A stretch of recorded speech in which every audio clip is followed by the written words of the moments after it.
हाँ तो मित्रों, वीडियो लंबी हो गई इसलिए मैं इसको दो बार में कर रहा हूँ। व्यक्तिगत रूप से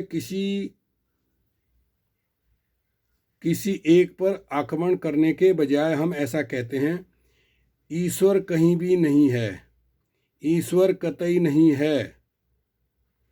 जिसने ईश्वर का निर्माण किया वह मूर्ख है। जो ईश्वर का प्रचार करता है वह हलकट प्रवृत्ति का है।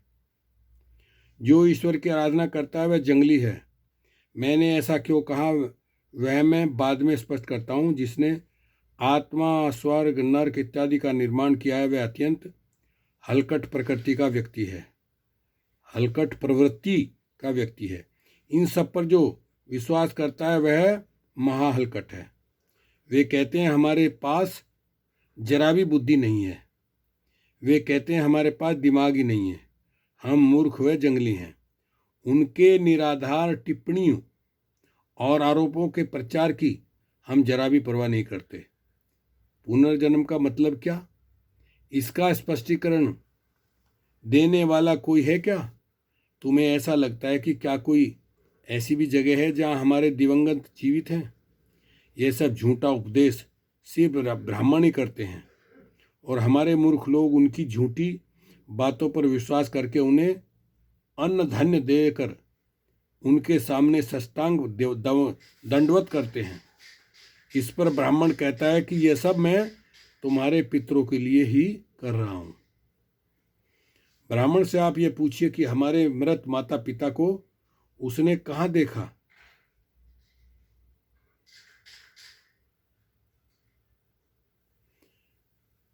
स्वर्ग में, नरक में, या पुनर्जन्म होने के बाद? इनमें कहीं भी उन्हें देखा है क्या? उसके पास से समाधान कारक उत्तर नहीं मिलेगा। ब्राह्मण यह हमारे लोगों को फंसाकर कुछ भी करने के लिए मजबूर करता है, फिर भी अपने मृत माता पिता के लिए यह सब कुछ देने वालों में से एक भी व्यक्ति आगे आकर प्रश्न पूछने का कष्ट क्यों नहीं करता? उल्टे वे कहेगा कि मुझे इसमें कुछ मालूम नहीं पड़ता है। मैं अपनी पत्नी व बच्चों के साथ सिर्फ ब्राह्मणों के सामने दंडवत प्रणाम करता हूँ। ऐसे मूर्खतापूर्ण कृत्य को आप क्या कहेंगे? ऐसे लोगों को हम मूर्ख कहते हैं तो उसमें कुछ गलत है क्या? ईश्वर कौन कहता है ईश्वर है? फला फला व्यक्ति ने ईश्वर को देखा है, यह दावे के साथ कोई भी नहीं कह सकता। वे आंखें मिचमिचाते हुए कहते हैं कि ऐसा किसी ने कहा है, वह स्वयं प्रकट हुआ है। इस विषय में लोग मुझसे ही वाद विवाद क्यों करते हैं? ईश्वर का निर्माण किया गया है ऐसा मैं कहता हूँ। वे कहते हैं ईश्वर का किसी ने निर्माण नहीं किया है। फिर जब मैं आगे पूछता हूँ कि ईश्वर स्वतः प्रकट हुआ, इसकी जानकारी और किसी को नहीं, सिर्फ ब्राह्मणों को कैसे हुई? वे कहते हैं ईश्वर सर्वशक्तिमान है। यह बात भी उन्हें ही कैसे मालूम पड़ी, अन्य लोगों को क्यों नहीं? क्या बाकी लोग मूर्ख हैं? ईश्वर संबंधित सारे क्रियाकलाप सिर्फ ब्राह्मणों को ही पता है, ऐसा क्यों कहा जाता है? ईश्वर संबंधित रहस्य की जानकारी अन्य लोगों को क्यों नहीं दी जाती? कारण हम सब खुली आंख वाले हैं। उनसे कड़ाई से पूछताछ, तर्क वितर्क करेंगे, इसका उन्हें भय लगा रहता है। ईश्वर का निर्माण। शुरुआती काल में ईश्वर नामक किसी भी चीज का अस्तित्व नहीं था।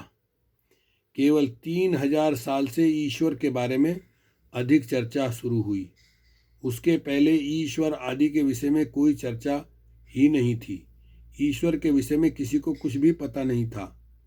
शुरुआत में जब इंसान ने मेघ गर्जना सुनी तो भय के कारण उसकी ऐसी समझ बनी कि उसके पीछे निश्चित ही कोई शक्ति होगी। जब वर्षा होने लगी तो उसे ऐसा लगा कि वर्षा होने के पीछे भी कोई न कोई शक्ति अवश्य होगी। जब नदी नाले बहने लगे तो उसे लगा इसके पीछे भी कोई शक्ति जरूर होगी। जब सर्वत्र अंधेरा फैल गया तो उस पर भी इंसान ने वैसे ही विचार किया। जब चारों तरफ आकाश फैला उस पर भी उसने जब चारों तरफ प्रकाश फैला तो उस पर भी उसने वैसा ही सोचा। इसी प्रकार विचार करते करते ईश्वर पर विश्वास किया जाने लगा।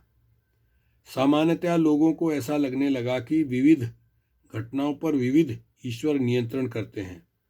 बाद में इंद्र को देवताओं के राजा के रूप में स्थापित किया गया। उसके बाद अनेक देवताओं का निर्माण किया गया। एक जन्म के विषय में देखरेख करे, एक जन्मे हुए लोगों की का ध्यान रखे और एक को प्राणियों को नष्ट करने की जिम्मेदारी, इस तरह कामों का बंटवारा कर दिया गया। उन्हीं को ब्रह्मा, विष्णु और शिव के नाम से संबोधित किया जाने लगा। मनुष्य पर एक आध अनाकलनीय घटना घटित हो गई तो उस पर किसी अद्भुत शक्ति का नियंत्रण है, लोगों की ऐसी समझ बनती गई। किंतु उनका वह ईश्वर की तरह आदर नहीं करता था। सिर्फ आज हम मंत्रियों का जितना आदर करते हैं उतना ही वह इन शक्तियों का आदर करता था। अपने पास जैसे कैबिनेट में अनेक मंत्री होते हैं, उसी प्रकार प्रत्येक घटना के पीछे नियंत्रण करने वाली कोई शक्ति है, ऐसी समझ बनती गई। वेद में भी ऐसा ही कहा गया है कि किसी विशिष्ट काम के लिए एक ही देवता की नियुक्ति हुई है। क्रिश्चियन सिर्फ 2000 साल से ईश्वर पर विश्वास करते हैं। इस्लाम धर्मीय सिर्फ 1500 साल से ईश्वर पर विश्वास करते हैं। परंतु ब्राह्मणों ने 3000 साल पहले से ही ईश्वर का निर्माण कर दिया था। पूर्व वैदिक युग में ईश्वर का अस्तित्व नहीं था।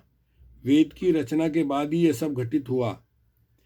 वेद की रचना के बाद ही हिंदू देवी देवताओं की निर्मिति हुई। ईश्वर के बारे में ब्राह्मण क्या कहते हैं? वे कहते हैं कि ईश्वर का अस्तित्व है, वह कहाँ है? ऐसा पूछने पर कहते हैं कि वह दिख नहीं सकता। आपने पूछा कि कम से कम ब्राह्मणों को तो दिखता है कि नहीं? यदि दिखता है तो उसका आकार कैसा है? इस पर वे कहते हैं कि उसे स्पर्श नहीं किया जा सकता। वे कहते हैं ईश्वर का आकार भी नहीं है। जब आप पूछेंगे फिर उस पर विश्वास कैसे करें, तब वे कहेंगे ईश्वर अदृश्य है, स्वरूप में रहता है। यह सब बातें सुनकर ब्राह्मणों को मूर्ख क्यों न कहा जाए? उन्हें बुद्धिमान कैसे माना जा सकता है? यदि ईश्वर को कोई देख नहीं सकता, स्पर्श नहीं कर सकता या उसके बारे में कोई जानकारी भी नहीं ले सकता, तो केवल ब्राह्मणों को ही ईश्वर देवी देवताओं के बारे में इतनी जानकारी कहाँ से मिली? सब स्वार्थी हैं। ईश्वर के बारे में उन्हें इतनी जानकारी कैसे? ब्राह्मण जो कुछ भी प्रचार करते हैं उस पर हमारे लोग अंधे बनकर विश्वास करते हैं। ईश्वर का अस्तित्व सिद्ध करने के लिए ठोस सबूतों के साथ किसी को तो आगे आना चाहिए। ब्राह्मण उसे रोक सकेगा क्या? वह कहेगा ईश्वर सर्वशक्तिमान है। वह कहेगा दुनिया की सारा क्रियाकलाप केवल ईश्वर के कारण ही तो चल रहा है। वह ईश्वर के अनेक गुणों का वर्णन करता है। वह कहता है ईश्वर पवित्र, दयालु, प्रामाणिक, वह निष्कपटी है। यदि तुमने पूछा कि सब बातों पर विश्वास कैसे करें, तो वह कहेगा लोगों को इस पर विश्वास करना ही चाहिए। ईश्वर में यदि इतनी अद्भुत शक्ति है तो मैं भी उसके ऊपर विश्वास करने लगूं। मेरे अंदर इतना सा बदलाव लाने में वह क्यों नाकाम है? यदि वह इतना भी नहीं कर सकता तो मैं उसका आदर क्यों करूं? उसके अंदर की शक्ति कहाँ है? लोग उसके बारे में जान लें, इतना दिखाने के लिए भी यदि जरा सा उनके अंदर वह बदलाव, उसकी शक्तियाँ नहीं कर पा रही हैं, फिर ऐसे ईश्वर के अस्तित्व नकारने से संसार का कौन सा नुकसान होने वाला है? आज संसार की जनसंख्या लगभग 450 अरब नहीं, अब तो 7 अरब है। इनमें से 200 करोड़ लोग नास्तिक हैं। अब तो ज़्यादा हो गए। नास्तिकों का अस्तित्व को में परिवर्तन करने की क्षमता किसी भी ईश्वर देवी देवता में नहीं है। ईश्वर का निर्माण करने के बाद ब्राह्मण शांत बैठ गया क्या? वह हमेशा ईश्वर का प्रचार करने का इच्छुक रहता है। इसलिए मैं कहता हूँ वह अत्यंत नीच मनुष्य है।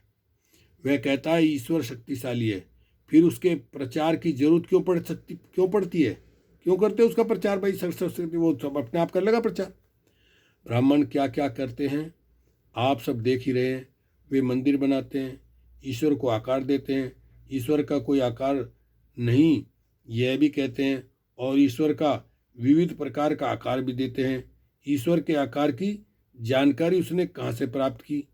जो कोई ईश्वर के बारे में बोलता है वह ईश्वर का आकार मनुष्य की तरह ही होने का दावा करता है।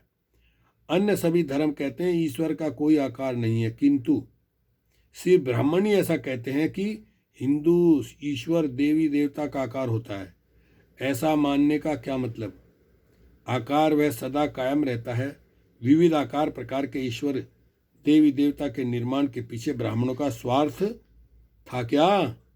एक ईश्वर का एक सिर तो दूसरे का 2 सिर 4 पैर और 6 सिर वाले देवता भी हैं, वे उसी पर रुके क्या? राम का विरोध करने वाला रावण के पास तो 10 सिर था। तुमको उसका कारण मालूम है क्या? उनको राम को रावण से महान दिखाना था। हाथों के बारे में भी ब्राह्मणों ने ऐसा ही किया। किसी ईश्वर को 2 हाथ, किसी को 6 हाथ, किसी को देवता को तो अनेक हाथ हैं। यह सब लोगों को फंसाने के उद्देश्य से किया गया है। लोगों को फंसाने के लिए ही उन्होंने इस तरह की मजेदार कहानियां की रचना की है। समझदार लोग इन हास्यप्रद बातों को कैसे स्वीकार कर सकते हैं? इस प्रकार की काल्पनिक कहानियों पर विश्वास न रखने से अपना क्या बिगड़ सकता है? बुद्धिजीवी मनुष्य इन सब बातों पर विचार नहीं कर सकता क्या? हम सब कितने दिनों तक ऐसी कपोल कल्पित कथा कहानियों को सिर हिलाकर सुनते रहेंगे और शूद्र बनकर रहेंगे? हमारे अंदर जरा भी स्वाभिमान है तो इन मूर्खतापूर्ण विचारों को नष्ट करना ही उचित होगा। वैसे देखा जाए तो अच्छे गुण वाला एक भी ईश्वर और देवता नहीं है। शिव का उदाहरण लीजिए, उसको 5 सिर थे। ब्रह्मा को भी 5 सिर थे, जिसके कारण शिव पत्नी पार्वती भ्रमित हो जाती थी। इन दोनों में फर्क वह जल्दी नहीं समझ पाती थी। उसने अपनी परेशानी शिव को बताई। वह भी खूब बेचैन हुआ, कुछ उपाय करने का निर्णय लिया। तुमको मालूम है कि उसने क्या किया? ब्रह्मा का एक सिर शिव ने काट दिया ताकि पार्वती को पहचानने में अड़चन न हो। भगवानों को इन कृत्यों पर तुम्हें क्या लग रहा है कि शिव ने जो किया वह योग था? ऐसा तुम्हें लगता है क्या? उनसे मैं ये पूछना चाहता हूँ कि 4 या 5 सिर की जरूरत ही क्या है? वे ऐसा कहते हैं 4 सिर चारों दिशाओं की तरफ देखते हैं और 5वां जो मध्य भाग में है आकाश की तरफ देखता है। इन सब बातों को स्वीकार किया जाए, उसका सबूत क्या है? ऐसी ही कपोल कल्पित बातों का ब्राह्मण मंडली सतत प्रचार करती रहती है। ईश्वर के निर्माताओं ने ईश्वर का कोई आकार नहीं ऐसा कहा। उसे अनेक सिर हैं यह भी उन्होंने ही कहा। ईश्वर सिर्फ तत्व ज्ञान है यह भी उन्होंने ही कहा। ईश्वर सभी ज्ञात के बाहर की चीज है ऐसा भी कहा जाता है। ईश्वर का कोई विशिष्ट आकार नहीं है ऐसा अलवार, नयनमार व महान आदि ने भी कहा। फिर आजकल के भगवान को ही आकार कैसे प्राप्त हो गया? मंदिरों में सादी मूर्ति रखकर उसे ईश्वर कहना और मानना कितना योग्य है? इसलिए ईश्वर का निर्माण करने वाला नीच और मूर्ख है, नहीं है क्या? ईश्वर को विशिष्ट आकार किसने दिया? ईश्वर को हम देख नहीं सकते, स्पर्श नहीं कर सकते।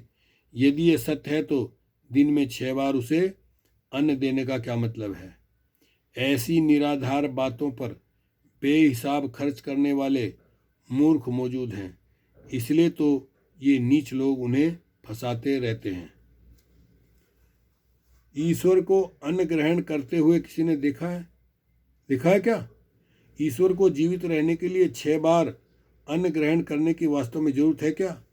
वह कौन व्यक्ति है जो ईश्वर के मुंह में घास डालता है? ईश्वर अन्न का पाचन करता है क्या? दिन भर कभी एक आध बार ही ईश्वर को सोच के लिए जाते हुए किसी ने देखा है क्या?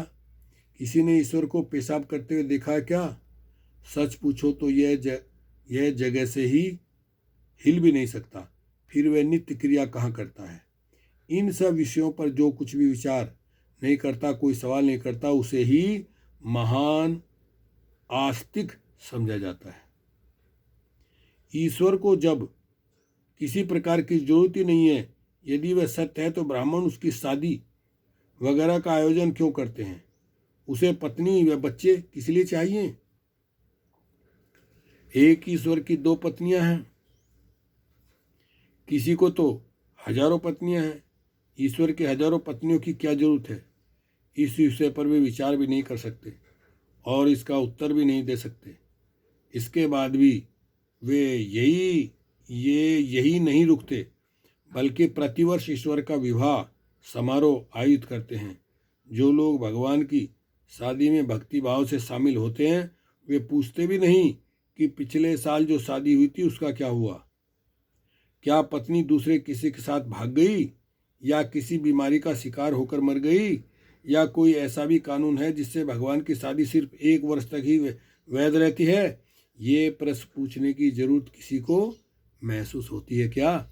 प्रतिवर्ष भगवान की शादी में शामिल होने वाले सही मायने में मूर्ख हैं। हमको किस तरह मूर्ख बनाया जाता है देखिए। यदि ईश्वर साक्षात सद्गुणों की मूर्ति है तो इस तरह विविध स्त्रियों से संबंध कैसे रख सकता है? महाकाव्यों में कहा गया है कि सुब्रह्मण्यम, शिव, विष्णु व कृष्ण, इन सभी भगवानों ने स्त्रियां रखी थी। उनकी पत्नियों के रहते हुए अलग से स्त्रियां रखने की उन्हें जरूरत क्या थी? ऐसा प्रश्न कोई पूछता है क्या? ईश्वर के आचरण व चरित्र पर उन्होंने अनेक कहानियां रची। उनका ईश्वर एक नालायक व्यक्ति की तरह व्यवहार करता था। कुछ भगवानों को तो दूसरों की पत्नियों से बलात्कार करते हुए बताया गया। कई प्रकरणों में वह जाहिर हुआ है। कई भगवानों ने अपनी गलती कबूल भी की। किसी किसी को कठोर सजा भी हुई। यह सब ईश्वर के नाम पर चल रहा था। ऐसी बातें हिंदू मंदिरों में त्योहार के रूप में मनाए जाते हुए हम देख ही रहे हैं। श्रीरंग का भगवान सिर्फ वेश्या ढूंढते हुए उरेयूर तक आया था। ये ब्राह्मण भगवान को कंधे पर उठाकर आज भी वहाँ ले जाते हैं। वे रात भर वहाँ रुकते हैं, फिर सुबह वह पत्थर की मूर्ति को लेकर श्रीरंग वापस आते हैं। यह त्यौहार प्रतिवर्ष मनाया जाता है। इसी त्यौहार की तरह भगवान पहले वैश्यागमन के लिए जाते थे।